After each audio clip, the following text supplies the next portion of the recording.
अब आपको मनोज वाजपेयी की फिल्म घूसखोर पंडित पर विवाद का एक्सटेंशन दिखाते हैं, जिसमें विरोध प्रदर्शन और लीगल नोटिस से आगे निकलकर मामला एफआईआर तक जा पहुंचा है।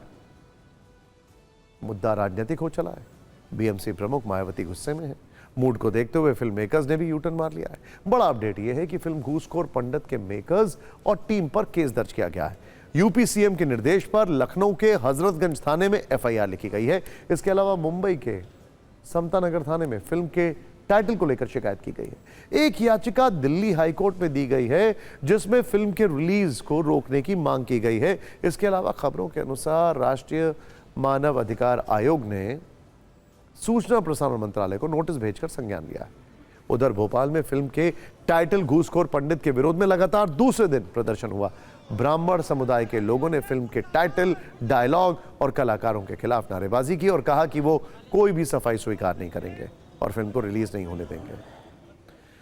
देखिए, मामले ने तूल पकड़ा तो फिल्म मेकर्स और खुद एक्टर मनोज वाजपेयी की सफाई आ गई है। मनोज वाजपेयी के अनुसार वो सभी की भावनाओं और चिंताओं को समझते हैं, लेकिन फिल्म मेकर्स या उनका मकसद किसी भी समुदाय पर कोई टिप्पणी करना नहीं था। How innocent. मनोज वाजपेयी लिखते हैं कि फिल्म मेकर्स ने भावनाओं का सम्मान करते हुए एक बड़ा फैसला लिया है। मेहरबानी और प्रमोशन वाली सारी चीजों और जैसे पोस्टर्स और वीडियो को हटा लिया गया है, एज इफ उनके पास कोई ऑप्शन था। इससे पता चलता है कि वो इन चिंताओं को कितना गंभीरता से ले रहे हैं। देश तो देख ही रहा है। प्रोड्यूसर नीरज पांडे ने भी आधिकारिक बयान जारी करके फिल्म को पूरी तरह काल्पनिक बताया है। नीरज पांडे के मुताबिक फिल्म पूरी तरह काल्पनिक पुलिस ड्रामा है। पंडित शब्द काल्पनिक किरदार का बोलचाल वाला नाम है। इस फिल्म का जाति, धर्म या समुदाय से कोई लेना देना नहीं है। फिर भी जिन्हें इस फिल्म के नाम या कंटेंट से ठेस लगी, उनके जज्बात को दिल से स्वीकार करते हैं। कुछ समय के लिए प्रमोशनल चीजें हटाने का फैसला किया गया है, जिसे अब हटा भी लिया गया है। इस पर सियासत का पारा भी चढ़ा है। बीएसपी अध्यक्ष मायावती भी फिल्म घूसखोर पंडित के नाम को लेकर ऐतराज जता रही हैं। मायावती ने लिखा है कि पंडित को घूसखोर बताकर पूरे देश में अपमान और अनादर किया जा रहा है। इससे समूचे ब्राह्मण समाज में जबरदस्त रोष है। उन्होंने केंद्र सरकार से फिल्म पर बैन लगाने की मांग की है। साधु संतों में भी आक्रोश है।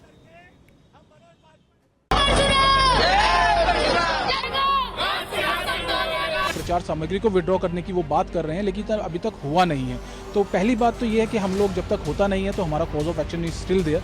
दूसरी बात ये है कि जब आप टाइटल की बात करते हैं तो कहीं ना कहीं उसके कंटेंट के ऊपर भी ऑब्जेक्शन आता है। तो हमने ये मांग की है इंफॉर्मेशन ब्रॉडकास्टिंग मिनिस्ट्री को, हमने पार्टी बनाया है अपनी याचिका में और हमने ये मांग की है कि इस मूवी का जो कंटेंट जब आप एयर करें या OTT प्लेटफॉर्म अपलोड करें, उससे पहले इसको वेरीफाई किया जाए, क्योंकि जो टाइटल है वो अपने आप में इतना ऑब्जेक्शनेबल है, तो कहीं ना कहीं उसके कंटेंट के ऊपर भी सवाल खड़ा होता है। अब लोग सजग हो गए हैं। फिल्म प्रोड्यूसर को चाहिए कि कोई ऐसा नाम ना दें जिससे किसी को आहत पहुंचे।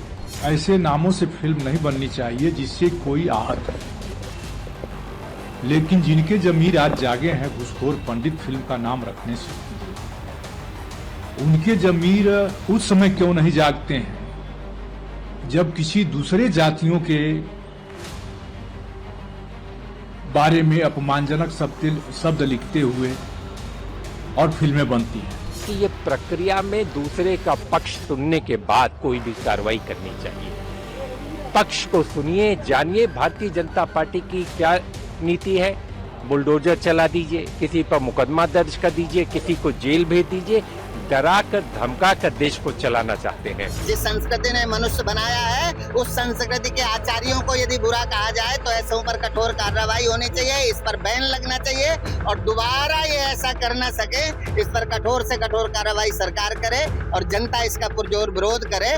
भारतीय दंड संहिता के अंदर घूसखोरी एक अपराध है और इस प्रकार का नाम देना किसी एक जाति को, किसी जाति विशेष को, निश्चित रूप से ये भारत के संविधान का उल्लंघन है। और ऐसा व्यक्ति जो स्वयं में उसी जाति से संबंध रखता हो, उसी बिरादरी से संबंध रखता हो, तो निश्चित रूप से उसके ऊपर तत्काल प्रभाव से कार्रवाई होनी चाहिए।